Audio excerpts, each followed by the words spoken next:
So, carbon tax, the issue of the week, and boats and asylum seekers not far behind, and we'll talk this morning with the Shadow Minister for Immigration, Scott Morrison.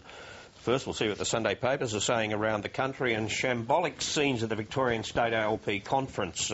Yesterday, Mark Kenny, it seems that people were in short supply. Yes, it does. Julia Gillard's obviously looking to avoid embarrassment here, and she narrowly escaped some yesterday when a move by some forces in the ALP there in Victoria, in her home state, Victoria, they were looking to pass a resolution that would force the federal government's hand on same-sex unions, same-sex marriage. But it turns out that they couldn't get a quorum.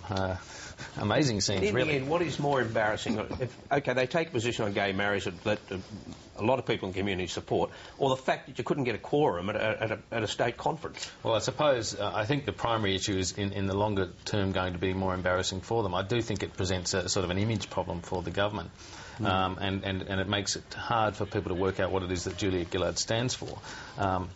But it does say something pretty significant about the state of the ALP. I mean, we've seen some footy games here in Melbourne over the weekend where there's 80,000 people at the game. There's no shortage of people around, but they're not obviously at the ALP conference, notwithstanding that Labor just won a federal election less than a year ago. And Karen, they were short a quorum, but not many people had to go home for that to happen. Well, no, I think it was 5 or something, you know. It was like really where someone goes to the toilet and you haven't got a quorum. And what does that say about the attendance at a conference? What is the point of having a conference if you can't discuss policy? And you have to strategically stage a walkout to... that you had to discuss, what the policies of the party should be. They can't even bring themselves to do that these days. I think it's pathetic. Yeah, we're going to lose this debate, so let's pull a few people out and pull a technical stunt that there's no quorum. I mean, that's pretty... that's student politics, isn't it? And what Julia Gillard wanted to do in her speech were two things, really, to call for some courage from the party on carbon tax and also to point up Tony Abbott's negativity. Here's part of what she had to say.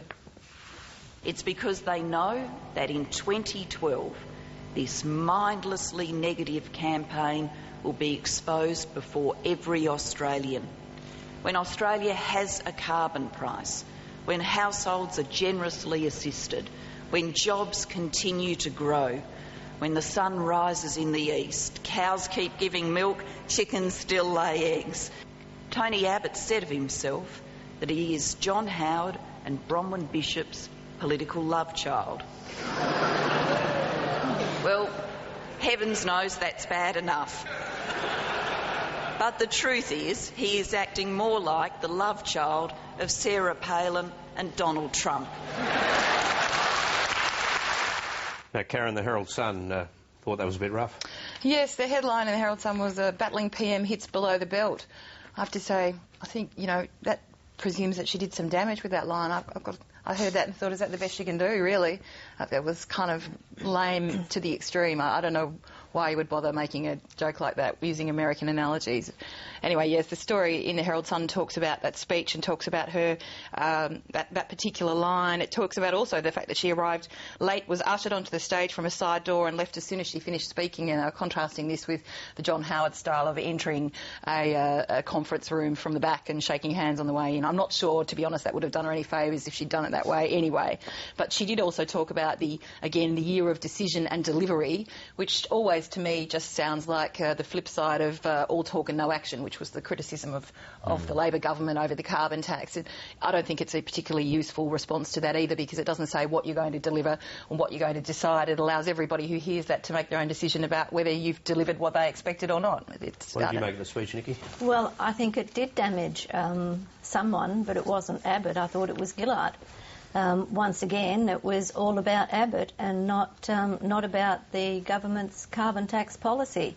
And I think what she needs to do is hone her arguments on carbon tax, why she wants to put one in, why we need it, and forget about sledging Abbott. If that needs to happen, it should be done by someone else, not by her, and it just blew her whole speech out of the water. Well, it does undermine your own argument when you're saying he's being relentlessly negative and then you dedicate your whole speech and being negative about him. You sort of think, well, where's the positivity, where's the confidence in your own policy, where's the front foot response to things?